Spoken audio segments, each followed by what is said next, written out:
Hi, this is Jack Downs with a video for students who missed class today, Friday, February 6th. This is a class 6. First of all, please let me remind you that attendance is required. So even Fridays, come to class, or it'll be marked an unexcused absence, and it will start to affect your grade. So you must come to class. Also, I'm not going to go over this, but you should always check the Brightspace daily schedule to see what's due and what is due, what's going to be due. And I will remind you that you should be finishing or have finished already the Black Goose assignment, which is not graded, but you have to do it in order to complete the cover letter 2. Some of you are behind on Black Goose, so get on it right away. Let me know about problems. Don't wait till the last minute. It's going to push your graded assignment, cover letter 2, into the future. You were supposed to have read chapter 3 for today, which is the chapter about big concepts. And my presentation will relate to that. And also chapter 5 is for what you're reading for next class.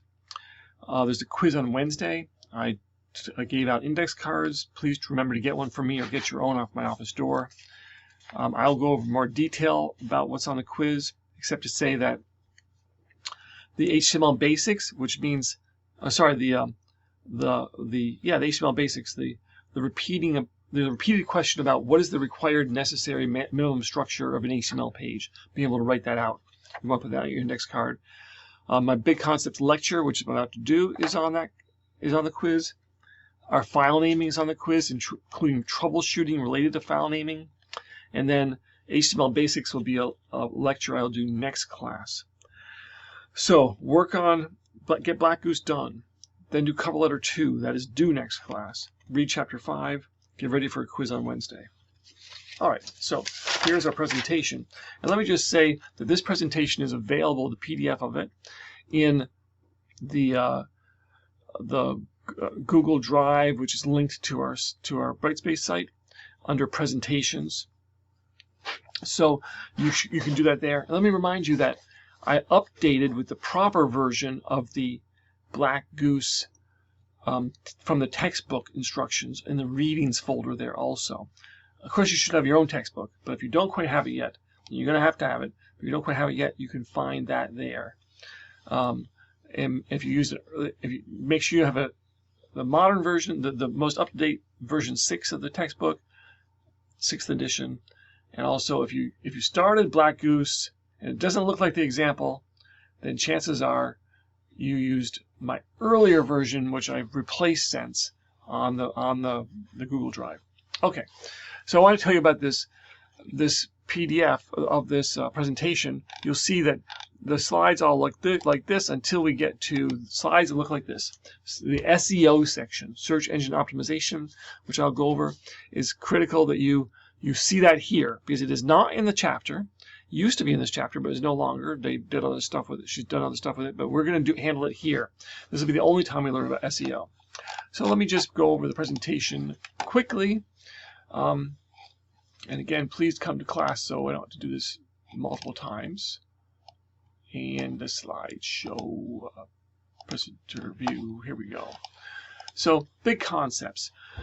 I'll kind of index of this presentation, that we have lots of devices, we have to use web standards. Progressive enhancement is something you should know what that is. Responsive web design is something you should know what that is. Accessibility is critically important. Site performance, which is the speed our pages load at particularly, is critically important. And I've added SEO to this presentation too. So the idea of multiple devices is that we used to be the web was just desktop computers, but now it is so many different devices at so many different sizes. And in the future, who knows what it'll be? How do we make sure the content we create works as a good experience regardless of the device and into the future? We write good, solid HTML following the standards and keep it separate from CSS. Make sure that idea of structure is HTML, presentation is CSS. Make sure they're kept distinct. Where do these web standards come from? They're handled by and overseen by the W3C, which is the World Wide Web, that's what W3, Consortium.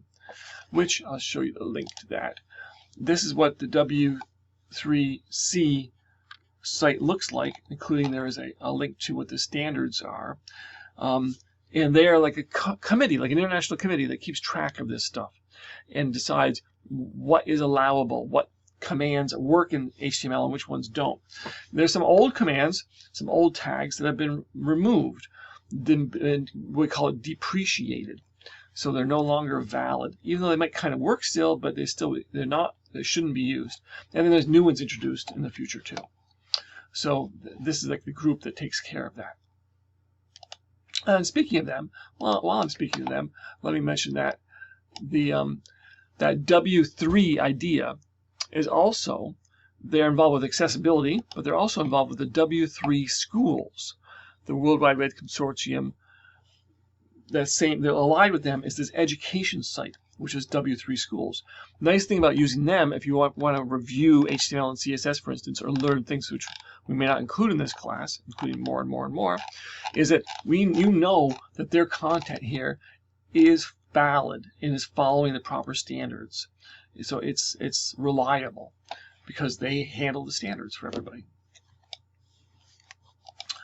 There's also something called WWG, which maintains the actual immediate living standard of HTML, which is another site you could go look at, which is the community that maintains the evolving HTML.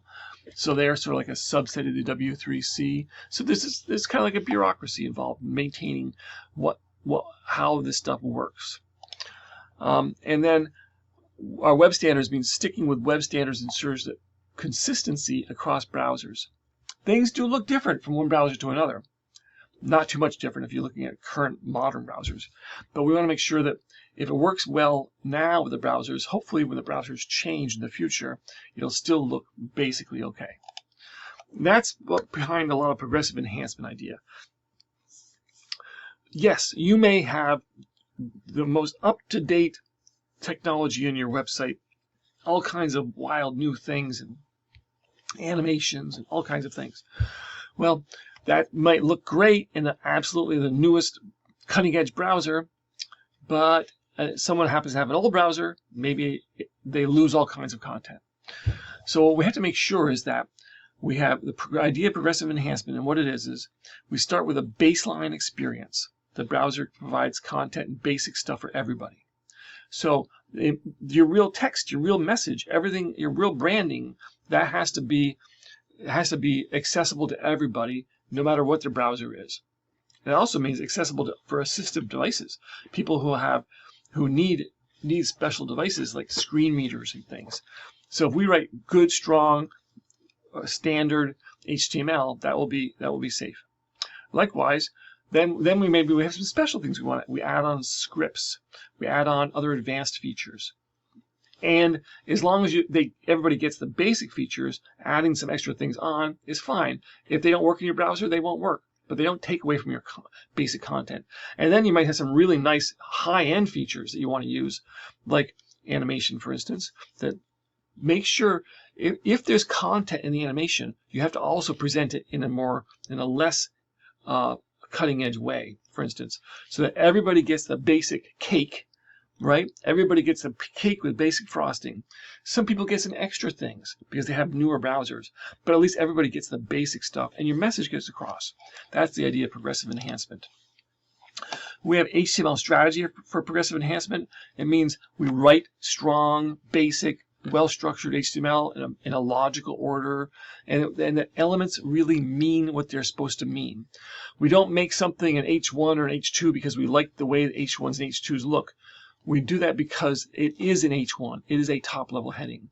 The paragraphs are paragraphs, right? We name things what they are, and then if you want them to look different, you change it with CSS.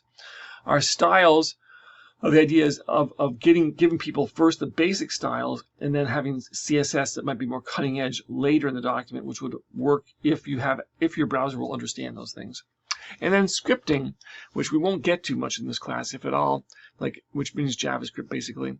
We have to make sure that JavaScript, the things we deliver with scripts like JavaScript, are not necessary parts of the content. They're extra things, extra enhancements right?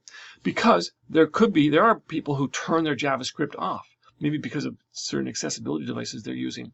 So you can't have important content missing for them. So that's progressive enhancement. Another thing to think about is responsive web design. So there was a time when we had competitors to the idea of responsive web design.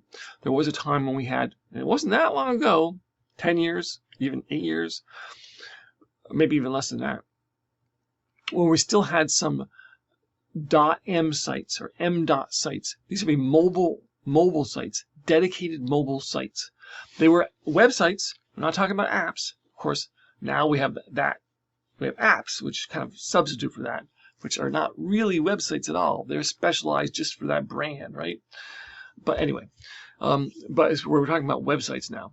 So it used to be a time when companies would have a mobile website with its own HTML and CSS, and then they would have a special, a big, beautiful desktop website. Websites for big screens and a website for small screens. Some designers like that idea because you could design particularly just for one or the other. But we are past that now. That idea lost. It died. And it's very rare to see any mobile dedicated mobile sites anymore because we have apps. So if you want a dedicated mobile thing, I guess that kind of replaces it, although it's different. But now what we have is we have responsive web design. That is the system that won, essentially. It won because Google decided this is what we should do. And they knocked all the m. sites down on the search rankings. So everyone went this way. So responsive web design is a strategy for dealing with unknown screen sizes. So in other words, your screen, your presentation adjusts. Your CSS is adjusting to different screen sizes, but your HTML is unchanged. So the basic information is all there, your structure is all there, but it's being adjusted by the CSS depending on the screen size. This is the default idea here. And an example would be, I won't use their example, I'll use my own. How about the Starbucks site? Okay, it's a big gridded site, pretty normal looking, very routine, and but communicates very clearly and well, right? What happens if this site gets narrower? Well, if it gets narrower, everything gets a little smaller, everything's shrinking, text size is shrinking, image size is shrinking. This is all percentage based. It's shrinking. What happens if it gets really narrow? At a certain point, oh, boom, everything changes. We hit a break point. We hit a certain width, where the CSS is saying, now be different. Now we're going to reorganize. In fact, it goes narrower and narrower. And now we see, like, we don't even have the same menus anymore. Now we have pull-out menus and so on. That wasn't there originally. Did some other HTML change? No, it did not. There's HTML in there that handles all that can be interpreted in different ways by the CSS to make it work. So this is a responsive web design. So if almost all sites now are responsive web design sites, and that is our goal, and we will learn some of the techniques behind creating those. Does that mean that's all sites are? Well, certainly most of them. But you will still occasionally find what I would call a static site. They're usually much older, and they may, like this one, looks very old too. These are sites that don't adjust to screen size. How do I know that's the case? What happens if I make it narrower? It's narrower, and I get the dreaded horizontal scroll bar. The site I can only see part of it because it did not adjust to my screen width, right? Did not adjust to my screen width. So these are rarer these days, but they're still around. I would call this a static site because it is not a responsive web design site. It does not adjust to the width of my browser or to other devices. But it still gets the information across. But it's still an old style idea and not favored at this time. We're in this class basically going to make, of course, some sites that are somewhat responsive, but we're not going to use all the responsive technology because it's beyond our scope. Accessibility is a key, important indicator here for websites. It means that users have access to the content in many ways.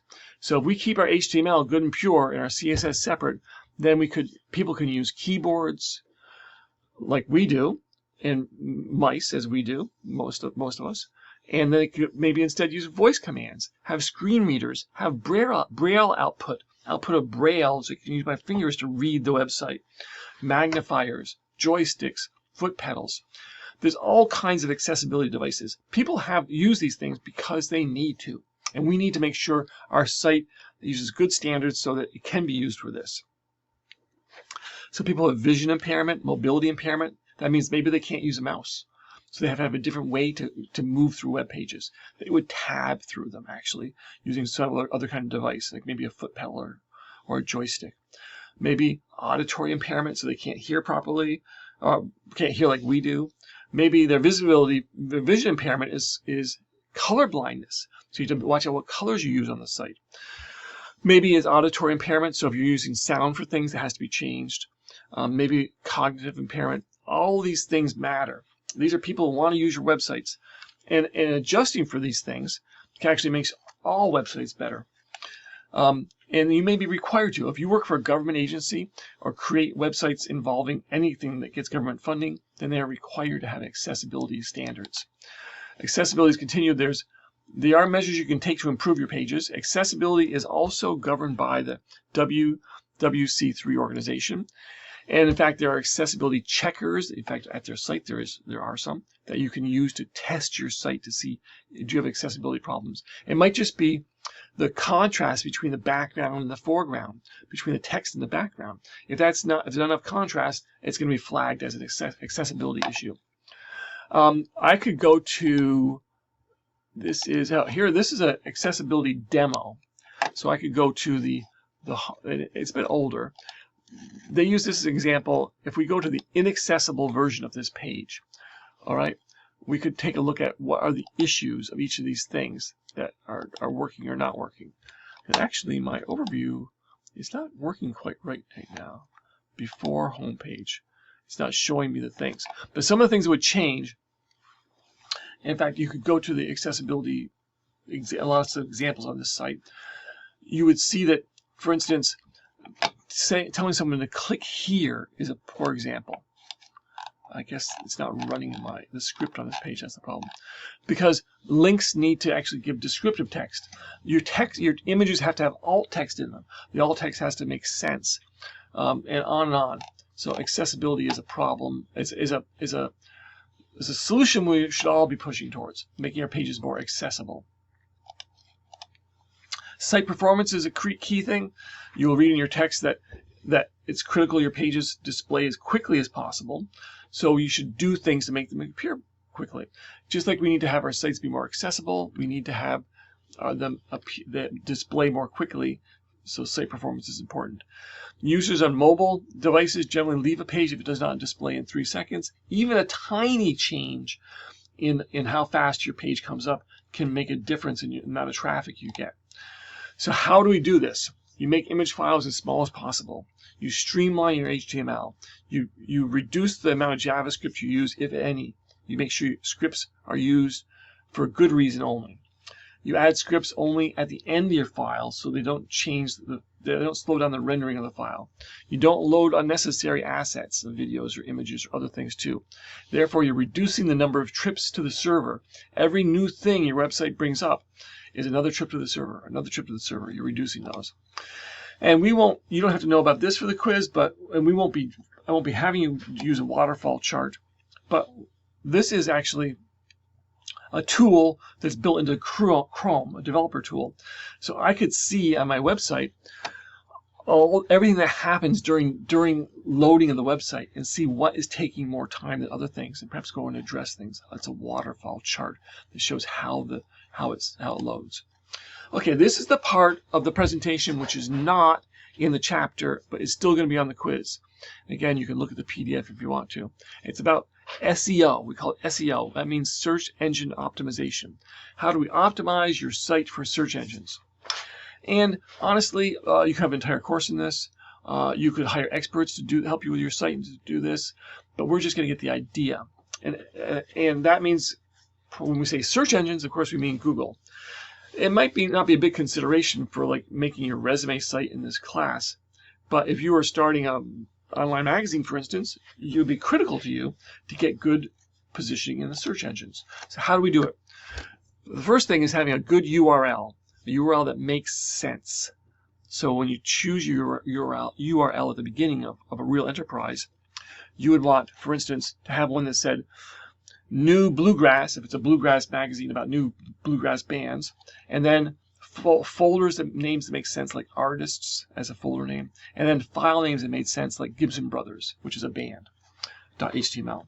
As opposed to a bad URL, New Blue doesn't really tell me what it is for the domain name.